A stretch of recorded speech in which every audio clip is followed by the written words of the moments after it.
বন্ধুরা, আপনারা কখনো শুধু একটি বোতলের সাহায্যে আপনাদের পুরো ঘর বাড়ি মুছে দেখেছেন, কিংবা পুরনো টমেটো সসের প্যাকেট, খালি হয়ে যাওয়া টমেটো সসের প্যাকেট ভুলেও ফেলবেন? এমনই কিছু ছোট ছোট টিপস শেয়ার করব, যেটা প্রত্যেক দিনের কাজে লাগবে। চলুন দেখে নিই।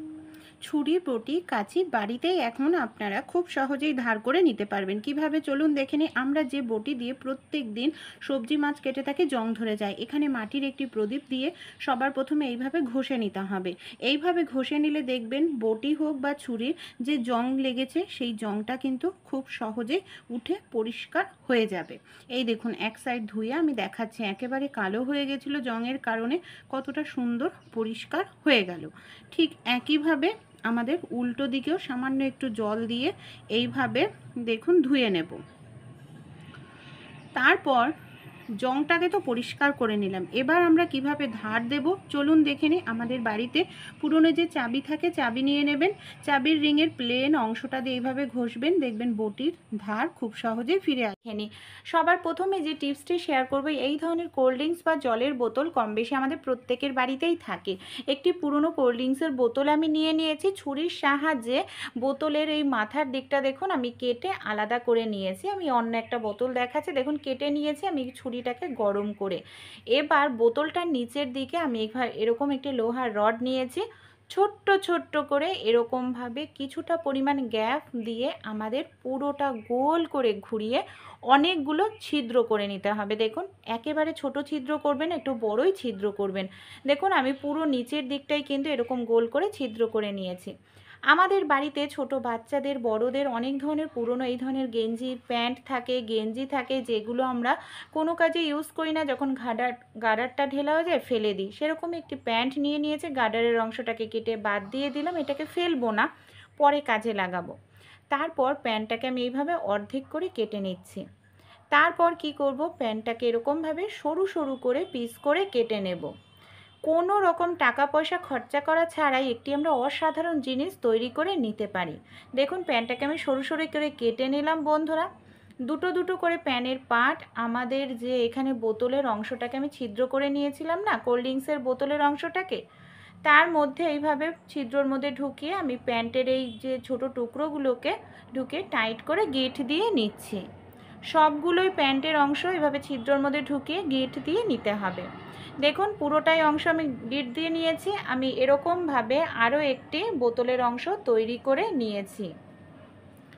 দেখুন এটা। এবার এই বড় যে বোতলের অংশ না, আমি দুটো বোতল নিয়েছি, বড় বোতলের অংশের ভেতরে ছোট বোতলের অংশটাকে এইভাবে ঢুকিয়ে দেব। এবার আমাদের প্রয়োজন হবে বন্ধুরা একটি জিনিসের। দেখুন আমি এখানে লাঠি ব্যবহার করছি, আপনাদের হাতের কাছে যদি লাঠি না থাকে, ওয়াইপারের যে লাঠি থাকে সেগুলোও নিয়ে নিতে পারেন।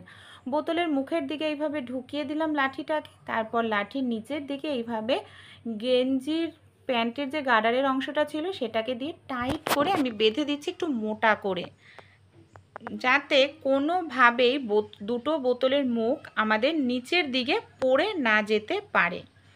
বোতলের ওপর দিকটা আমি নিচে নামিয়ে ওপর দিকেও একেবারে টাইট করে বেঁধে দিচ্ছি, যাতে বোতলটা আমাদের কোনোভাবেই ওপরে না উঠে যায়। এইভাবে বেঁধে দিলে আপনারা যে কোনো জায়গায় এটাকে কিন্তু হ্যাং করে রাখতে পারবেন। বন্ধুরা, অসাধারণ একটি মফ আমাদের তৈরি হয়ে গেল, কোনো রকম টাকা পয়সা খরচা করা ছাড়াই। আমরা এইভাবে অনেক সময় নিচু হয়ে ঘর মুছি, দেখা যায় আলমারির তলা, খাটের তলা মুছতে অসুবিধা হয়, কোমর যন্ত্রণা করে, হাঁটু যন্ত্রণা করে, কিন্তু এরকম একটি মপ যদি কোনো রকম টাকা পয়সা ছাড়া আমরা তৈরি করে নিতে পারি, আমাদের ঘরটা কিন্তু খুব সুন্দরভাবে আমরা দাঁড়িয়েই মুছে নিতে পারবো, আমাদের নিচু হতে হবে না। এমনকি যে জায়গাগুলো আমাদের হাত পৌঁছায় না, সেই জায়গাগুলোও কিন্তু আমরা খুব সুন্দরভাবে পরিষ্কার করে নিতে পারবো। আর দেখুন এর জন্য কোনো রকম টাকা পয়সাই কিন্তু বন্ধুরা আমাদের খরচা করতে লাগলো না। একবার তৈরি করলে অনেক দিন ইউজ করতে পারবেন। আর যদি কাপড়টা নষ্ট হয়ে যায়, কাপড়টা চেঞ্জ করে আবার আপনারা নতুন পুরনো কোনো গেঞ্জি বা প্যান্ট এইভাবে সেই কাপড়ের সঙ্গে সেট করে নিতে পারবেন। পরের যে টিপসটি শেয়ার করব বন্ধুরা, একটি পাত্রের মধ্যে আমি দিয়ে দিয়েছি বেশ কিছুটা জল। জলটাকে এখানে আমি হালকা করে গরম করে নেব, যতটা গরম আমরা সহ্য করতে পারি। জলটা যখন বন্ধুরা গরম হয়ে যাবে, জলটাকে নামিয়ে নিয়েছি। এবার একটি গ্লাস কিংবা এই ধরনের মগের মধ্যে জলটাকে ঢেলে নেবেন।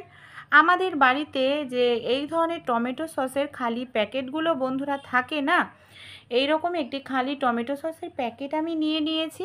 প্যাকেটের মধ্যে আমি কি করছি দেখুন, এইভাবে উষ্ণ গরম জলটাকে আমি ঢুকিয়ে নিলাম। এবার আমি খুব টাইট করে ঢাকনাটাকে আটকে নেব। বন্ধুরা, একটি হট প্যাক আমাদের তৈরি হয়ে গেল। অনেক সময় আমাদের দেখা যায় কোথাও চোট লাগে, কোমরে যন্ত্রণা, হাঁটু যন্ত্রণা করে, ডাক্তাররা হট প্যাক দিয়ে হট শেক দেওয়ার কথা বলে। তা প্রত্যেকের বাড়িতে সবসময় হট প্যাক থাকে না, অনেক সময় কেনাও হয় না। তাই এইভাবে টমেটো সসের খালি প্যাকেট আপনারা হট প্যাক হিসাবে ইউজ করতে পারেন, দারুণ কার্যকারী। পরের যে টিপসটি শেয়ার করব বন্ধুরা, সুতো তো আমরা কম বেশি প্রত্যেকেই ব্যবহার করে থাকি বন্ধুরা, কিন্তু এইভাবে একসঙ্গে সুতো রাখলে অনেক সময় দেখা যায় সুতোগুলো না জড়িয়ে পেঁচিয়ে যায়, বেশ কিছুটা সুতো আমাদের নষ্ট হয়।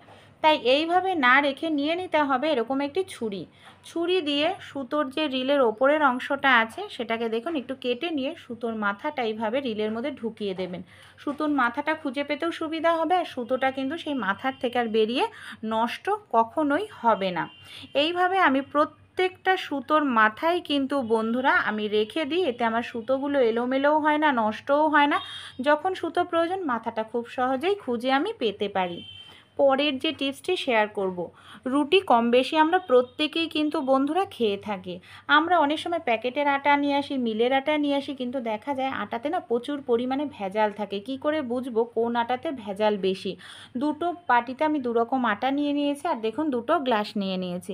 অল্প অল্প করে দুটো পাত্রেরই আমি আটা দুটো গ্লাসের মধ্যে দিয়ে দিলাম। এবার খুব ভালো করে এবার দেখুন আমি এটাকে এইভাবে মিশিয়ে নিচ্ছি। মিশিয়ে নিয়ে দুটো গ্লাসই মিশিয়ে নিয়ে কিছু সময় আমাদের রেখে দিতে হবে। কিছু সময় রেখে দিলেই দেখবেন যে যে গ্লাসটার মধ্যে ওপরে ভেসে উঠেছে প্রচুর পরিমাণে ভুসি। আটাতে ভুসি থাকা কিন্তু ভালো, স্বাস্থ্যকর, কারণ ভুসিতে প্রচুর পরিমাণে ফাইবার থাকে। কিন্তু বেশি মাত্রায় যদি ভুসি থাকে বন্ধুরা, সেটা কিন্তু আমাদের আটাতে ভেজাল মেশানো হচ্ছে। তাহলে বেশি পরিমাণ ভুসি থাকলে সেখানে আটার পরিমাণ কম হচ্ছে। তাই ছোট্ট টিপসটি অ্যাপ্লাই করে আপনারা দেখে নিতে পারেন কোন আটাটায় ভুসির পরিমাণ বেশি। আশা করছি টিপসটি আপনাদের কাজে দেবে। এখানে আমি কিছুটা পরিমাণ দেখুন বন্ধুরা লুচি বেলে নিয়েছি।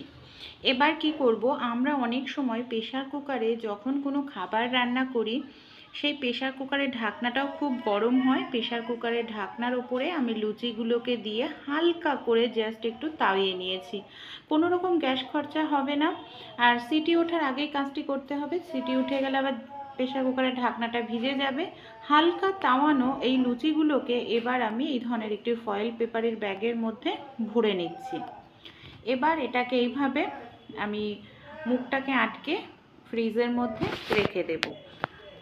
আমি 3 দিন পর এটাকে বের করে আপনাদের দেখাবো। আমাদের লুচিটা একেবারে ফ্রেশ টাটকা থাকবে। অনেক সময় বাচ্চারা বায়না করে লুচি খাওয়ার জন্য, হঠাৎ হয়তো আমাদের ইচ্ছা করে না যে লুচি আটা ময়দা মেখে লুচি বেলার। তো এইভাবে আপনারা টাইম থাকলে করে রেখে দিতে পারবেন, গ্যাসেরও খরচা হবে না। আর যখন খাওয়ার ইচ্ছা হবে তখন আপনারা এইভাবে ভেজে নিন।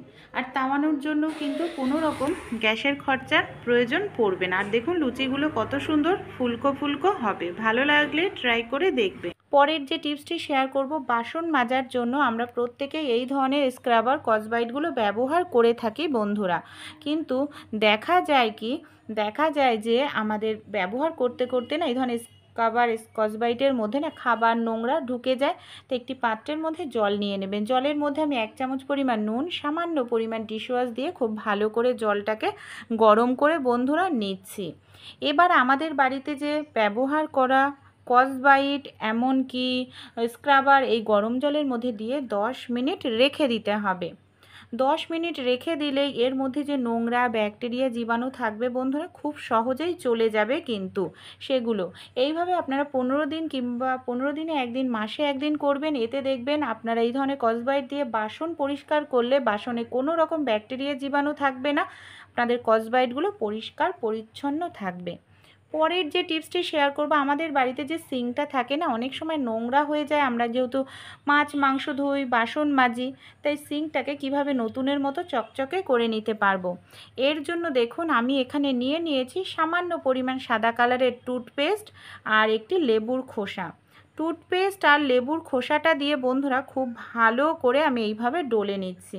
কয়েক সেকেন্ড ডলে নিলে তারপর আমি এবার জল দিয়ে আপনাদের ধুয়ে দেখাবো যে কতটা সুন্দর বন্ধুরা পরিষ্কার হয়, আর নতুনের মতো যে স্টিলের সিঙ্কগুলো আছে সেগুলো কিন্তু পরিষ্কার হয়ে যায় জল দিয়ে ধোয়ার পর। রেজাল্ট আপনাদের সামনেই। পরের যে টিপসটি শেয়ার করছি, কোনো কিছু ভাজাভাজি করলেই বন্ধুরা দেখা যায় যে তেলটা নোংরা থাকে, আর এই তেল দিয়ে অন্য কিছু রান্না করলে সেই খাবারের মধ্যেও সেই নোংরাটা, ভাজার টুকরোটা চলে যায়। তাই অবশ্যই একটি ছাঁকনির সাহায্যে আপনার তেলটাকে ছেঁকে নেবেন, নোংরাটা খুব সহজেই আলাদা হয়ে যাবে। তারপর যে কোনো রান্নায় আপনারা এই তেলটা ইউজ করতে পারবেন। টিপসগুলো কীরকম লাগলো কমেন্ট করে জানাতে ভুলবেন না। ভালো লেগে থাকলে অবশ্যই একটি লাইক করে আমাকে সাপোর্ট করবেন। জামা কাপড়ের মধ্যে আপনারা কখনো টুথপেস্ট ব্যবহার করে দেখেছেন? কেন ব্যবহার করব? এখানে একটি পাত্রের মধ্যে আমি নিয়েছি বেশ কিছুটা পরিমাণ জল। জলের মধ্যে সামান্য পরিমাণ টুথপেস্ট দিয়ে খুব ভালো করে জলটার সঙ্গে এইভাবে মিশিয়ে নিলাম। খুব ভালোভাবে মিশাতে হবে যাতে টুথপেস্টটা কোনোভাবে দলা তলা না থাকে জলের মধ্যে। তারপর এটাকে কী কাজে ব্যবহার করব। আমাদের বাড়িতে যে সাদা জামা কাপড় থাকে, অনেক সময় দীর্ঘদিন ধরে পরার ফলে দেখা যায় হলদে ভাব চলে আসে। এরকম যদি হয়ে থাকে, আপনার সাদা জামা কাপড় জলের মধ্যে টুথপেস্ট গুলিয়ে 5 মিনিটের জন্য সেই জলে ভিজিয়ে রাখুন। এতে দেখবেন হলদে ভাব দূর হবে, সাদা জামা কাপড়ের উজ্জ্বল ভাব বজায় থাকবে। ভালো লাগলে ট্রাই করে দেখবেন। কোনো রকম বেলন চাকি ছাড়াই আপনারা কখনো একটি তালার সাহায্যে রুটি তৈরি করে দেখেছেন? হ্যাঁ, শুনতে অবাক লাগলেও বন্ধুরা অনেক সময় আমরা বেলন চাকি হাতের কাছে থাকে না, বা বেলন চাকি ধুয়ে দিই, শুকাতে অনেকটা সময় লাগে। সেক্ষেত্রে একটি থালার মধ্যে রুটি তৈরি করা লেচি নিয়ে নিন, তার মধ্যে শুকনো আটা ছড়িয়ে পরিষ্কার একটি তালা নেবেন, যে তালার মধ্যে কোনো রকম জং নেই। সেই তালাটা দিয়ে এইভাবে রুটি তৈরি করা লেচির ওপরে গোল গোল ঘোরাতে থাকুন। দেখবেন সুন্দর পারফেক্ট রুটি আপনারা তৈরি করে নিতে পারবেন। কোনো রকম বেলন চাকির প্রয়োজন পড়বে না। আমি বলছি না প্রত্যেকেই এই টিপসটি সবসময় অ্যাপ্লাই করার জন্য। এমার্জেন্সির সময়ে আপনারা এই ছোট্ট টিপসটি অ্যাপ্লাই করলেও কিন্তু বেলন চাকি ছাড়া পারফেক্ট গোল রুটি আপনারা তৈরি করে নিতে পারেন।